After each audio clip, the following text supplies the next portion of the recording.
السلام عليكم. تعالى اقولك ازاي تبهريهم وتعملي وجبة البروستد اللي الكل ما بيختلفش عليها، انما هتختلفي عليها لما تروحي المطعم وتدفعي 1000 جنيه في وجبة كلها زيت وريحة غريبة كده. تعالوا بقى نعملها بطريقة حصرية هنا لأول مرة على اليوتيوب بالتركات دي، علشان نوصل لنفس النتيجة وأطعم وأحسن وأنضف.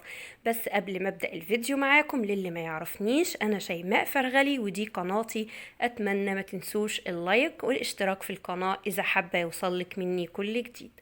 معايا هنا وزن الفراخ عليه عامل مهم جدا علشان التسوية. هنا كانت معايا كيلو و200 جرام مغسولة كويس ومقطعاها ل9 قطع. دي بقى التوابل، وركزي بقى في التوابل دي عبارة عن معلقة كبيرة من الثوم البودر والبصل البودر والبابريكا المدخنة ومعزز طعم، نص معلقة من الملح الصيني، معلقة من الفلفل الأسود ومعلقة من الكزبرة ومعلقة كبيرة على الفرخة من الملح ونص معلقة صغيرة من السكر، وطبعا ما ننساش معانا معلقة من الكاري والكركم. كل التوابل والحاجات دي أنا هسيبها في صندوق الوصف. نزلت بنص كمية التوابل وهبتدي يعني أتبل الفراخ بيها.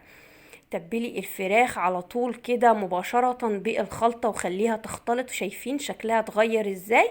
هبتدي بقى اضيف عليها كوبايتين من المية.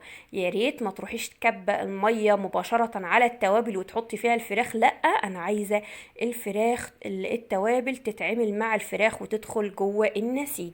شايفين التتبيلة دي قوية جدا. بمناسبة الملح الصيني انا ضد استخدامه عمال على بطال، انما دي يعني هم اصلا في المطاعم بيستخدموه، هو ده سر نكهة بره. فياريت لو هتشتريه تشتري بس حسبة ب10 جنيه كده وتاخدوا منه نص معلقة صغيرة. تبلت الفراخ وحطيت عليها المية وضفت لها معلقة كبيرة من الخل يعني فايدته في الوصفة بيخليها جوسي وطرية من جوه. تمام كده. تعالي بقى نجيب الدقيق وهنزل عليه بنص كمية التوابل اللي انا قلت لكم عليها في الاول، علشان كده قلت معلقة كبيرة من كل حاجة. البولة اللي قدامكم دي فيها 3 كوبايات من الدقيق كبار، يعني ما يعادل نص كيلو من الدقيق، وعليهم نص التوابل اللي انا ذكرتها في الاول، وعليهم معلقة من البيكنج باودر. وفايدة البيكنج باودر هنا بيخلي لي الكفر اللي بره هش كده ومقرمش ويحافظ لي على قرمشته حتى لو بات لتاني يوم. وطبعا معلقتين كبار من النشا. بالنسبة يا جماعة للنشا، في ناس فاكرة ان كتر النشا بيقرمشها، فعلا هو بيقرمشها لكن هيخلي الطبقة بتاعتي تفصل بدري بدري. فياريت نلتزم بالمقدار اللي انا بقول عليه. تمام، خلصنا خلاص. همسك الفراخ بتاعتي بعد ما سبتها، المفروض اقل حاجة تقعد 3 ساعات في التتبيلة او ليلة كاملة، انما انا كنت مستعجلة فبالظبط قعدت معايا ساعة او ساعة الا ربع. جبت انا بقى البولة بتاعتي التانية دي مكان الفراخ، نشلتها وحطيتها في طبق تاني زي ما ان حضراتكم شايفين، وضفت بقى معلقة كبيرة او معلقتين كبار من الدقيق والخلطة اللي احنا كنا عاملينها في البولة، علشان خاطر ازود الكفر، يعني زادت الكفر كفرين. المهم تعالوا بقى نكمل هنعمل ازاي.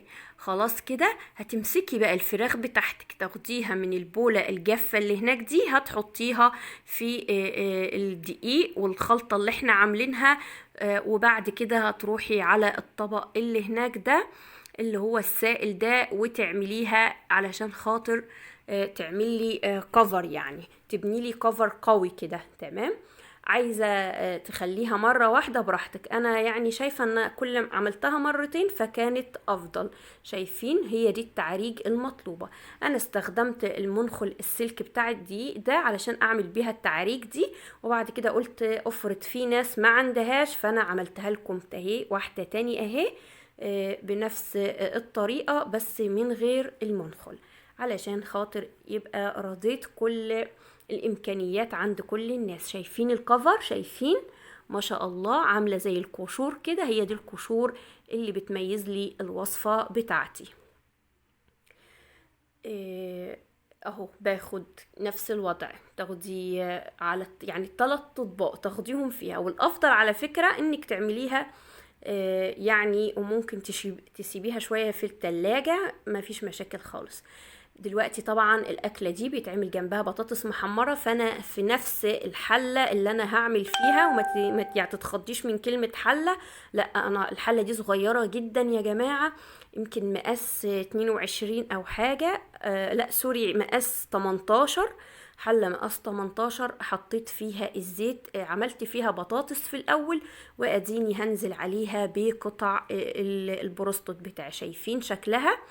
الزيت يكون بيغلي، لازم يكون بيغلي، وما تحطيش كتير. انا حطيت قطعتين، دي يا جماعة دقية اسمها، مش حلة بقى، دقية لانها صغيرة جدا علشان ما نستهلكش زيت كتير، ولازم تكون في حلة او حاجة غويطة علشان الزيت يغطي لي قطع الفراخ، وفي نفس الوقت يديني تسوية افضل.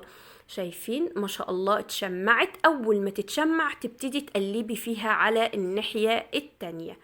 بعد ما اتشمعت هعمل ايه؟ ههدي النار عليها علشان تستوي، بتقعد 5 دقايق في الاول على نار عالية جدا، ثم بعد كده بنوطيها على نار فوق الهادية بحاجة بسيطة، لان كل ما النار هدت خالص ممكن الطبقة بتاعتها يعني تفصل. شايفين ما شاء الله قعدت بالظبط 15 دقيقة، 5 عالي و10 دقايق منهم 8.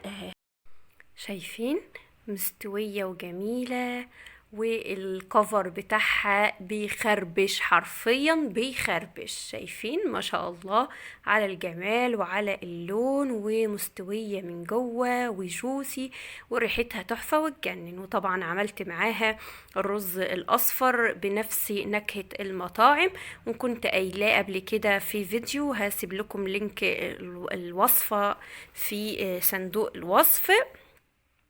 شايفين مفلفل وجميل ازاي؟ بألف هنا وشفا على قلوبكم، وما تنسوش تبصوا بصة كده على صندوق الوصف علشان فيه حبة وصفات حلوين.